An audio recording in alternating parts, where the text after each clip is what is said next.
Choma sat at the edge of a massive bed in her new home, her eyes weeping over the well-decorated bedroom.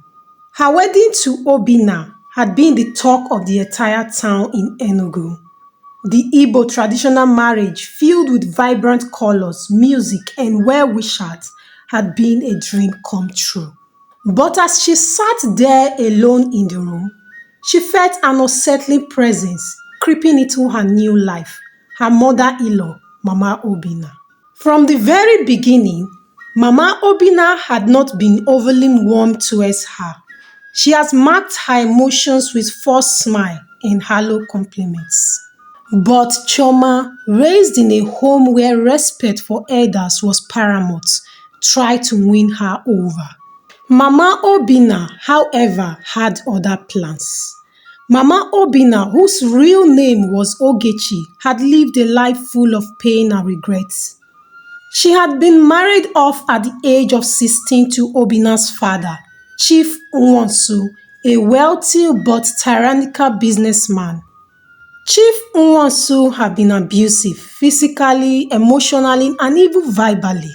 Ogechi has suffered greatly under his hands, enduring years of torment in silence because in Igbo culture, a woman was expected to endure whatever she met in marriage.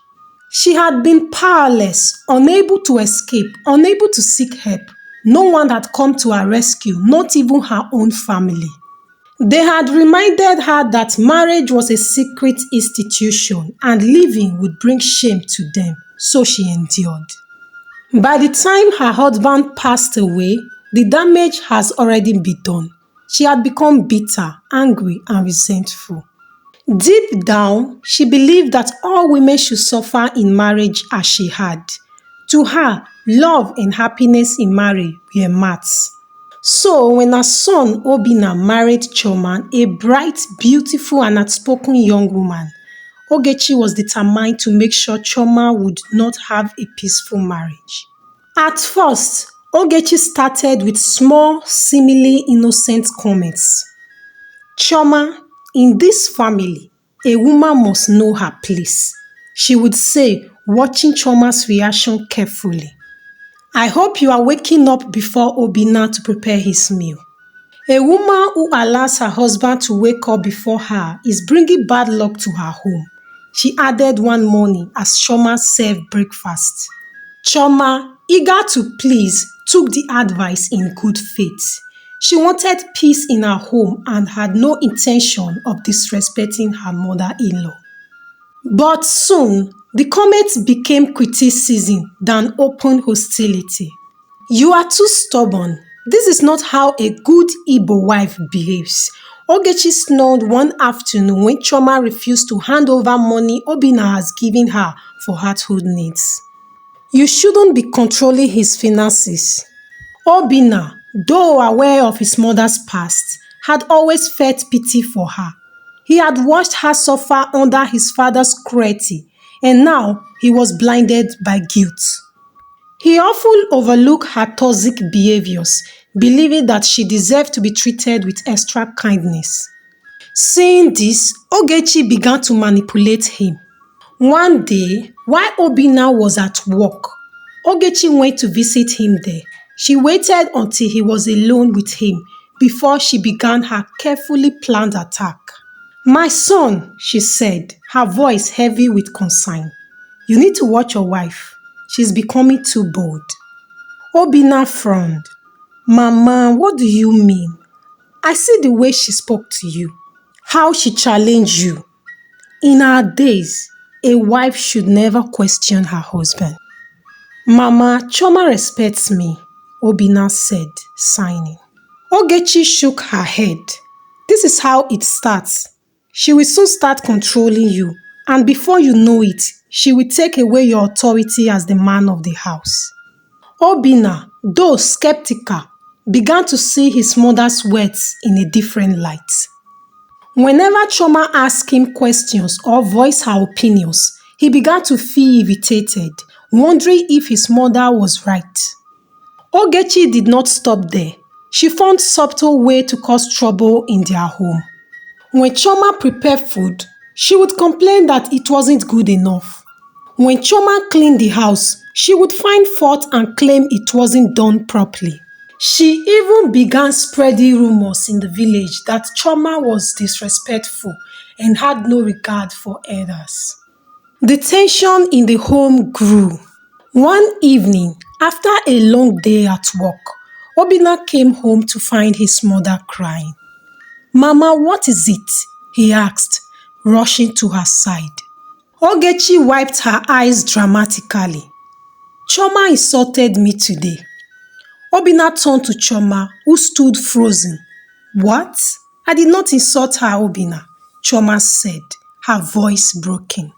"She was upset that I did not cook the soup exactly the way she likes it. And when I tried to explain, she raised her voice at me." Ogechi interjected. "Can you imagine, in my own son's house?" Obinna, already worn down by weeks of manipulation, turned to Choma with cold eyes. "You need to apologize to my mother," he said firmly. "But I did nothing wrong," Choma protested. Obinna's anger flared. "Are you calling my mother a liar?" Tears welled up in Choma's eyes.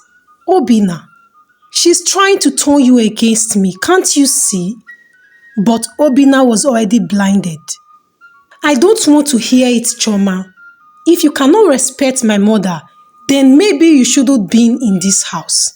Ogechi smirked silently as she watched Choma's world crumble. For weeks, things grew worse between Obinna and Choma. They fought constantly.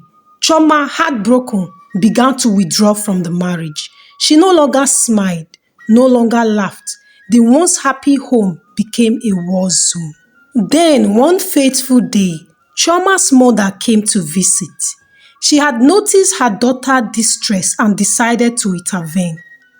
Sitting with Ogechi in the parlor, she spoke firmly. "Ogechi, I know what you are doing." Ogechi stiffened. "What do you mean?" "You suffered in your marriage, and now you want my daughter to suffer same fate." Ogechi scoffed. "What nonsense are you saying?" "I know the signs," Choma's mother continued. "You think that because you had no happiness, no other woman should. But I won't allow you to destroy my daughter's marriage."